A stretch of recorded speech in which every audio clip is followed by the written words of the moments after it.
नमस्कार दोस्तों, हेमराज बारोटिया आपका अंधे कानून और कड़वे रिश्तों के बीच स्वागत करता हूं।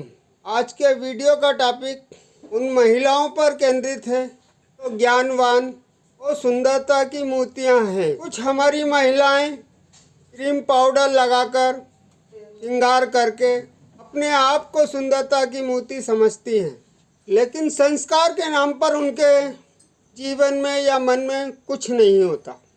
मैं इसमें हर तरह की महिलाओं से आपका संपर्क कराऊंगा। मेरे ही अपने परिवार की कई माताएं बहनें तक ये सीमित नहीं है। अपने ही परिवार में कई रिश्तों में बंधी कई महिलाएं हैं। ये सिलसिला सिर्फ मेरी माँ या बहन तक सीमित नहीं है। और संभालने के बाद न जाने कितनी अनगिनत ज्ञानवान सुंदरता की मूर्ति को मैंने देखा है। मैं बात कर रहा हूँ उन तमाम महिलाओं की पुरुष पर अपना एकल साम्राज्य समझती हैं। उनकी सोच में सिर्फ और सिर्फ बच्चे और घर और वाही वाही की दुनिया रहती है। वे भूल जाती हैं जिस पुरुष को उन्होंने जकड़ रखा है वे कई तमाम रिश्तों में भी बटा हुआ है, भाई, बेटा, दोस्त। इन सुंदरता की मूर्तियों को सिर्फ एक ही रूप नज़र आता है, पति। इस तरह की महिलाएं कभी कभी इतना जोर से जकड़ लेती हैं, बेचारा पुरुष गुलाम बन के रह जाता है। हम पुरुषों पर आपको 2 लाइन सुनाता हूँ। आँखों में हर समय मोहब्बत का चश्मा लगा के रखते हैं, हमारे झांसे में जो आ जाए बदनाम तो हम ही होते हैं। मेरा मतलब गलत नहीं समझना, मेरा मतलब माँ, बहन और प्रेमिका से है। तीनों ही रूप में महिला है। मैंने सुना महिला अबला होती है, शायद अब नहीं हो, लेकिन मेरी सोच में धरती की उत्पत्ति से लेकर आज तक महिला अबला कभी रही नहीं। वो शक्ति का स्वरूप थी और आज भी है और सदा रहेगी। फिर नारी अबला क्यों बन गई? क्योंकि इनमें एकता नहीं थी। जैसे जैसे मानव का विकास हुआ ये महिलाएं आपस में दुश्मन बनती चली गईं। ये कितनी काली है, ये ऐसी है, ये वैसी है, कुछ नहीं कहते। महिलाएं ही आपस में बातें करती हैं। पुरुष तो सिर्फ हाँ में हाँ मिलाता है। यदि कहूँ महिला महिला की दुश्मन है तो यह गलत नहीं होगा। कभी ननन भौजी के रूप में, कभी सास बहू के रूप में, कभी देवरानी जेठानी के रूप में। मैंने तो बहन से बहन को लड़ते देखा है, सहेली से सहेली को लड़ते देखा है, कभी रंग रूप लेके, कभी अपनी गरीबी अमीरी को लेके, कभी आपस में सुंदरता को लेके। लेकिन हर हाल में पुरुष बदनाम होता है। आपकी लालसाओं का फायदा उठाकर हमने राजा बनकर 100 पटरानी रखी। आज भी हम आपकी लालसाओं का फायदा उठाते हुए घर के बाहर कितनी रखते हैं आपको पता नहीं चलता। यदि आप घर में सीता रुक्मणी हैं तो हम भी राम कृष्ण से कम नहीं हैं। हमने रावण वाली जैसे न जाने कितने राक्षसों को मारा होगा। आपकी लालसाओं का फायदा उठाकर फिल्में बनाई, विज्ञापन बनाए और जाने क्या क्या हमने नहीं बनाया, आप सोच भी नहीं सकती। हमारी छोड़ो, बच्चे तक आपके एक एक अंग को देखकर मजाक बनाते हैं। सतयुग द्वापर युग में भी भगवान नहीं थे, मानव रूप में ही हमारे बीच रहते थे।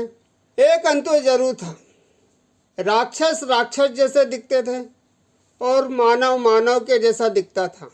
युग में एक चमत्कार है, राक्षसों ने भी इंसान का रूप धरा है।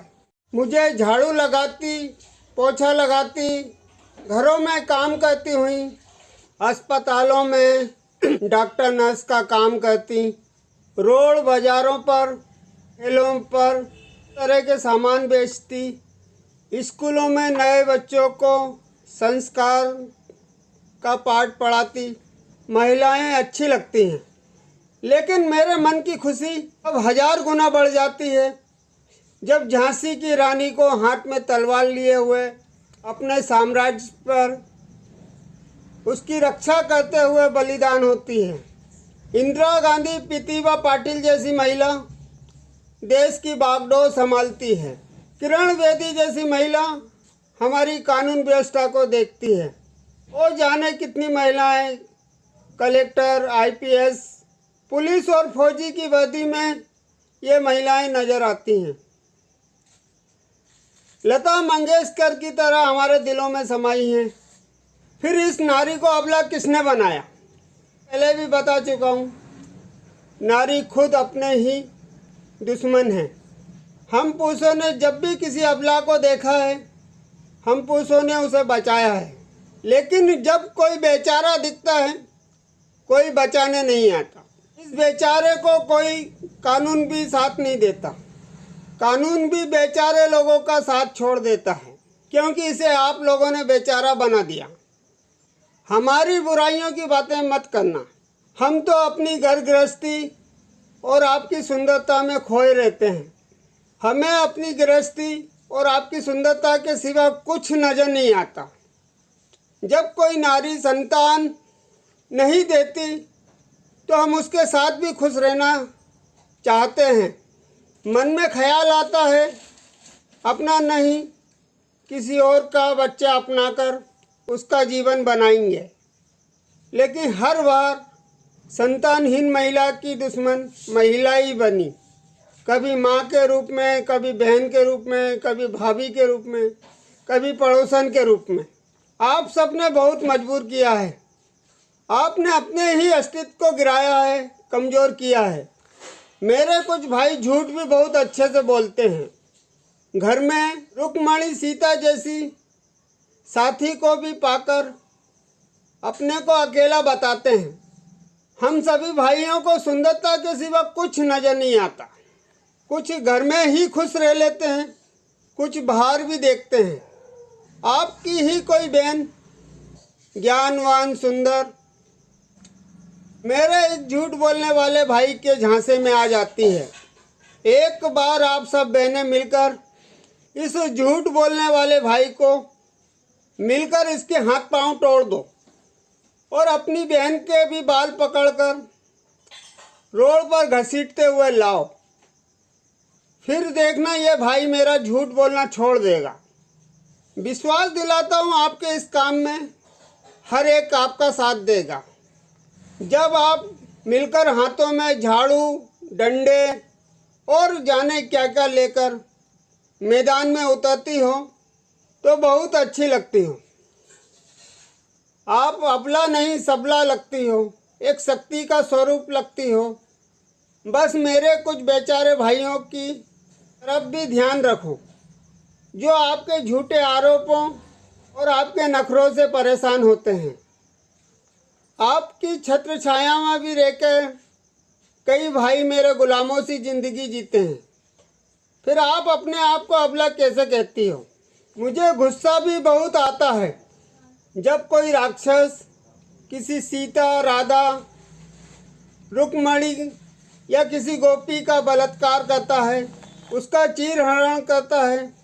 कोई राक्षस इंसान रूप में अपनी ही बेटी, बहन, बहू को गलत निगाहों से देखता है या फिर कोई उनके साथ कुछ गलत करता है। हम सबको मिलकर इन राक्षसों का अंत करना होगा। यही कलयुग का चमत्कार है। इंसान रूप में बने हुए राक्षसों को हम पहचान नहीं पाते। हम सबको मिलकर इसका अंत करना होगा। कुछ नेता राक्षस बनकर क्या क्या करते हैं आपको बता नहीं सकता, या आप खुद समझते हैं। इस पर भी मेरे एक भाई ने फिल्म बनाई थी, नायक, अनिल कपूर, रानी मुखर्जी को लेकर, लेकिन कोई फायदा नहीं दिखता। हमें फ्री में राशन खाने, कौड़ियों के भाव में खरीदने, प्रवचन सुनने और भंडारों में जाने की आदत लग गई है। माधुरी को लेके गुलाब गैंग जैसी भी फिल्म बनी, लेकिन इसका भी कोई फायदा नहीं हुआ। आज के वीडियो का मतलब आप समझ गए होंगे हमें क्या करना है।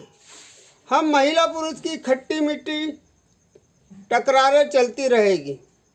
बिना टकरार के जीवन नहीं है। लेकिन हमें इस कलयुग में जिन राक्षसों ने इंसान का रूप रखा है उनका अंत करना होगा। ज़्यादा मत सोचो, मसाले उठाओ रोशनी के लिए, अपनी शक्तियाँ दिखाओ। मैं तो बस 2 पल के लिए आया हूँ आपके सामने। आज हूँ, कल चला जाऊँगा। कुछ ज़्यादा या गलत का हो तो माफ़ करना। अपने कमेंट सब्सक्राइब किया तो कुछ पलों के लिए आपके बीच रहूँगा। जय हिंद, जय भारत।